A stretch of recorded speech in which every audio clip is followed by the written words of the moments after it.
Hello. There you have your insanely delicious arrow. And did I tell you that cooking with patience makes a lot of difference? I told a friend of mine, like, girl, when you cook with patience, when you cook with love, like with that smile on your face, it changes the entire game. I do not rush when it comes to the kitchen. I always take my time. It's not like I can't do any quickie like sometimes I do, but when I want to cook, I like give every ingredient time to cook and just get into the meal like you. And let's get into making this insanely delicious arrow. Hello family, today we are going for some insanely delicious arrow, and for this recipe we'll be needing our arrow. I'll be using dry arrow, 4.6 ounces of dry arrow. I'll be using spinach.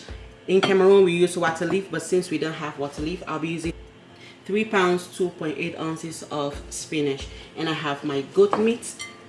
If you like, you can just use beef, but I love using goat meat. 2 cups of crayfish. I have snails, which is totally optional. I have some smoked catfish. I already washed and removed all the bones. And I have this dry fish. I took out all the bones as well. I have my smoked meat from Cameroon. See, this tastes so different. And then I have my smoked turkey. I have some stockfish, some seasoning cubes, palm oil. This palm oil is like the original palm oil, like the ones from the very tall palm trees. And then some salt to taste. Okay family, so I'm going to be boiling my goat meat. So first I start by adding the goat meat, no water, just a seasoning cube and a little bit of salt. With arrow you do not want to go too much on the salt. So for the rest of the proteins, like my smoked meat, I already boiled it because it was really hard, so it took longer to boil, so I pre-boiled it before starting the video. And the snails too, I bought them as well. They're very dry because they had to dry it before shipping it to me, so I had to boil it using my pressure pot in order to soften it. So it's been 10 minutes and meat has been boiling. You can see the little juice that it released. I am going to be adding the stock I got from boiling the smoked meat. I boiled the smoked meat for a few minutes and then strain it and wash it again and then boil it again. That's why I'm using the stock from it, because you don't want it to smell all smoke and all that. So I really washed it thoroughly, boiled and washed before boiling finally. That's why I'm using the stock. So I'm gonna use this to boil the goat meat. So it's totally optional to use the goat meat. You can just use beef, or you can just use fish, just the smoked fish. Whatever proteins you can afford, you can just use it. But for me, I love all this meat and all this fish, all these different types of fishes. They have their own flavors that they just put in the arrow, and I will not be using nothing like onion, garlic, or ginger. No, this is strictly traditional. I feel like it's unfair to start adding spices. So while our meat is boiling, we are going to be washing our arrow.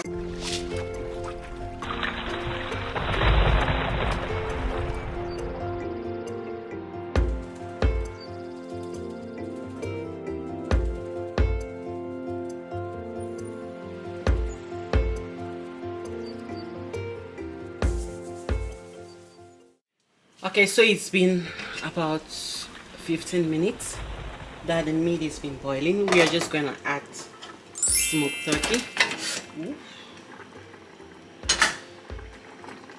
And then we'll add this fish because it takes long to cook. Okay family, so we're blending our crayfish. You can either choose to pound this or use your food processor, or even just mash it like that, roughly or finely, depends on you. So I'm going to be blending this, and make sure you remove all the dirt and sand. You don't want to add way too much water, because arrow doesn't go with water. It's a completely dry soup, like you're not supposed to see any water inside. So that's why I'm boiling my meat with just very small water, and then add as required. The meat has been cooking for a bit. You want to stir first. Taste for seasonings. Okay, the salt is good so far because the smoked turkey is always salty. So you add your snails and then your stockfish. The stockfish was pre-cooked, and then remove all the bones and all that. Bowl. Why I'm cooking this is because I want all the flavors, all the stock, all the juiciness from every protein in here to get into the water before I can add my spinach. So you cover it to cook for a minute. Add a catfish because it's a little dry too. And I just soaked it and then washed it and removed all the bones. So now you add it so it gets cooked. Okay, the meat is completely cooked, everything is well cooked, and so because it's a lot of proteins and because we want to get the right mixture with arrow and the spinach, we are going to be removing all the proteins and leaving just the stock or just the broth so we can mix our arrow well before adding this so we get it right.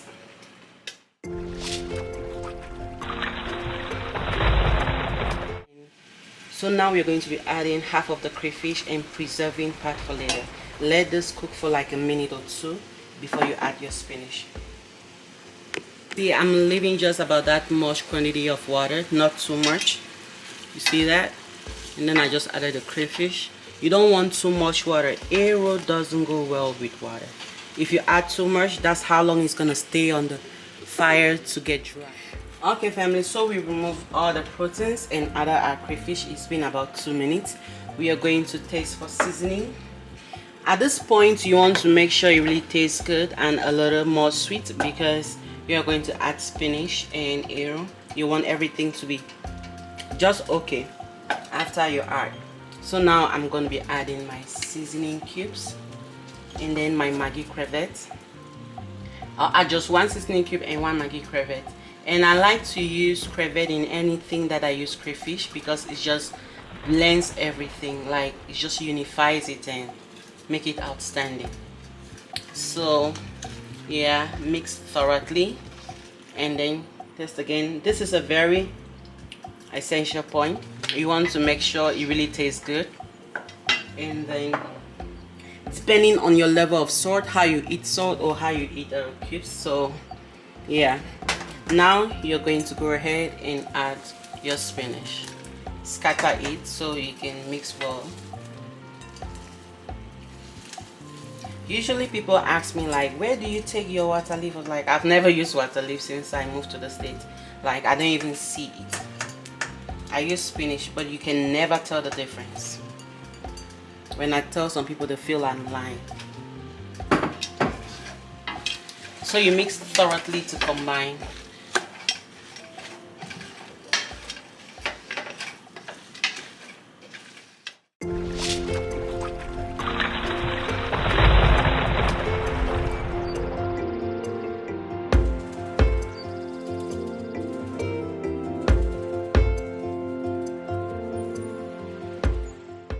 So it's been about 5 minutes. The other spinach is cooking. We are going to stir. Still taste for seasoning. Like I said before you add arrow, you want to make sure it really tastes good. Okay. Now we are going to add our arrow in it. So there was a day a family friend visited and I told him I had arrow. And he was like, you're from Bamenda, are you sure you know how to cook arrow? I was like, I don't know, you be the judge. So when I gave him the arrow, he ate the arrow and he was like, oh my goodness, where did you learn how to cook arrow?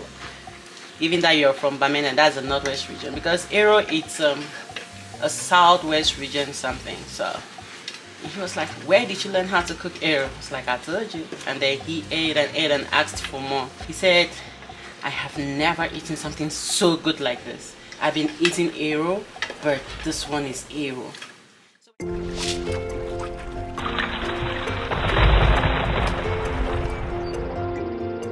I'm not going to be covering again because I don't want this greenness to disappear.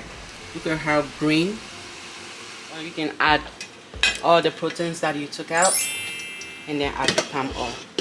Add the proteins, mix thoroughly, and then add your palm oil and let it continue cooking. It's gonna cook until it gets burnt. You want that burn effect. It gives this arrow aroma. If your arrow is not burnt, like burns underneath and then gives that nice arrowy aroma, and then I don't know. So okay, there. Now we are going to be adding palm oil, and then one thing is you want to be extremely careful with salt, because turkey is salty, and all the meat that I bought, I put a little bit of salt, and the little one, about just a teaspoon that I boiled my goat meat with, is enough to cook the arrow.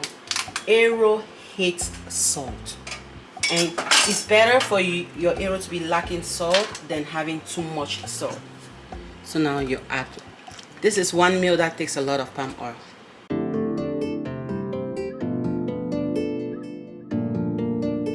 Not too much oil. Some people like lots and lots of oil in their arrow, but for me, no. I just want it okay.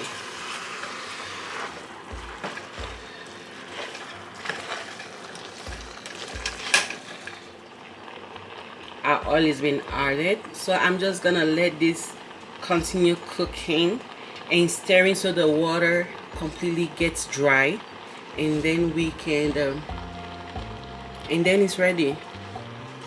You want the water completely dry, and then you want to get that burnt effect of arrow. Look at that. Look at this goodness. Like, who can beat this? So when you're making your arrow, you don't want to grind the pepper, the habanero or anything. You just want to throw it like that. Oh my G. So because there is nothing with arrow if it's not we can call it arrow if it's not spicy, but you're not like grinding the pepper or anything. You're just throwing it in there, and then somebody just pressed it on their plate. And yeah, and so we are going to be adding the remaining crayfish that we kept aside. This is game changing. Like, try this recipe and your arrow life is gonna change. And I'm going to be serving this with pounded yam. So I'll be making my fufu while the arrow is getting ready. So we're constantly stirring, like occasionally stirring, not constantly. You can stir this constantly. So we're occasionally stirring, and our arrow is dry. You can hear that sound. That is to tell you it is dry and there is no more water. You hear that? That sound. You know it's completely dry. And then you want to look at the spoon to see if you see any running water. You can see it's all oil. You don't see no water. Look at that. That's when you know your arrow is ready. Okay, so I am going to reduce my heat and leave it just on 201 for it to simmer. Oh shoot, I like it when my arrow simmers for a bit. If you can't afford all the proteins or all the obstacles in here, just afford what you can. A good arrow doesn't really mean too many obstacles, but I just like it when I have a lot of obstacles. It looks appetizing with the obstacles and all that. But if you have just your fish and your crayfish, trust me, follow this recipe and then you will still come up with insanely delicious arrow. Hello, look at this arrow. Who can tell me it's dry arrow? Nobody can. And who can tell me I did not use water leaf? Nobody can. So this arrow is insanely delicious. Thank you for sticking by to the end of this video. I hope you did learn something. So please do well to tell me your own experience when you try this recipe in my comment section, and please give me a thumbs up if you did like it and you did enjoy it. Okay, please do not forget to subscribe if you're not yet a family, because here we are family and we are helping each other to better up in the kitchen. Do not forget to check on the other exceptional recipes that are uploaded, and hit the notification bell so you get notified every time I upload.